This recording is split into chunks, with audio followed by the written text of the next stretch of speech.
30শে মে মহান স্বাধীনতার ঘোষক শহীদ প্রেসিডেন্ট বীর উত্তম জিয়াউর রহমানের 44তম শাহাদাত বার্ষিক উপলক্ষে আজকের এই আলোচনা সভা ও দোয়া মাহফিল। আলোচনা সভার সভাপতিত্ব করছেন দশনা পৌর বিএনপির অন্যতম সমন্বয়ক জনাব এনামুল হক শাহ মুকুল।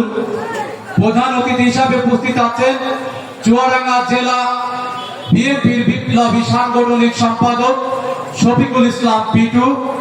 প্রধান আলোচক হিসাবে উপস্থিত আছেন চুয়াডাঙ্গা জেলা শ্রমিক দলের বিপ্লবী সাধারণ সম্পাদক শফিকুল ইসলাম সাবু। বিশেষ অতিথি হিসাবে উপস্থিত আছেন দশরা পৌর বিএনপির সমন্বয়ক বিন্দু।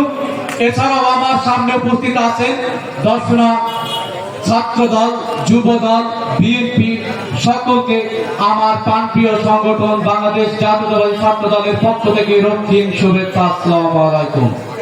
প্রিয় বন্ধুগণ, আজকে যে আলোচনা হবে সেই আলোচনা বহুদলীয় গণতন্ত্রের উপভোক্তা বাংলাদেশ জাতীয়তাবাদী দলের প্রতিষ্ঠাতা জিয়াউর রহমানকে নিয়ে।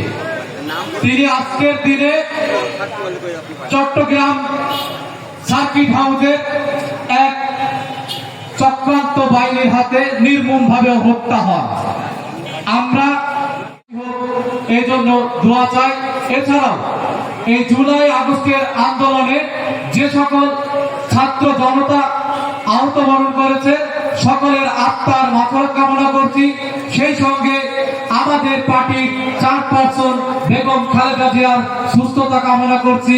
প্রিয় বন্ধুগণ, একটি কথা বলবো, দীর্ঘ লড়াইয়ের পর আজকে আমরা এই মুক্ত মঞ্চে মুক্ত হয়ে আমরা সকলেই আজকে জিয়াউর রহমানের মৃত্যুবার্ষিকী পালন করছি। এই মৃত্যুবার্ষিকী থেকে আমাদেরকে প্রতিজ্ঞা করতে হবে যে সামনে যে চক্রান্ত চলছে নির্বাচনকে নিয়ে আমাদের দল ঐক্যবদ্ধ হয়ে আমরা দশরা পৌর বিএনপি অঙ্গ সংগঠন ঐক্যবদ্ধ হয়ে আমরা মোকাবেলা করব। আরেকটি কথা বলতে চাই, আমাদের প্রাণপ্রিয় অভিভাবক চুয়াডাঙ্গা জেলা বিএনপির বিপ্লবী আহ্বায়ক মাহবুব হাসান খান বাবু, তিনি নির্বাচন চলছে মিউজিয়ামে, উনি সভাপতি প্রার্থী। আপনারা সকলে ওনার জন্য দোয়া করবেন।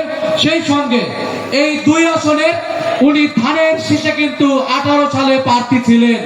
ইনশাআল্লাহ আগামীতেও প্রার্থী হবেন। ওনাকে আমরা সকলেই মিলে ধানের শীষ প্রতীকে বিজয় করে ওই সংসদ সদস্যে পাঠাবো। এই বলে আমার বক্তব্য শেষ করছি। বাংলাদেশ জাতীয়তাবাদী ছাত্র দল জিন্দাবাদ। শহীদ প্রেসিডেন্ট জিয়াউর রহমান অমর, খালেদা জিয়া জিন্দাবাদ। তারেক রহমান বীরের বেশে আসবে ফিরে বাংলাদেশে। আল্লাহ হাফেজ।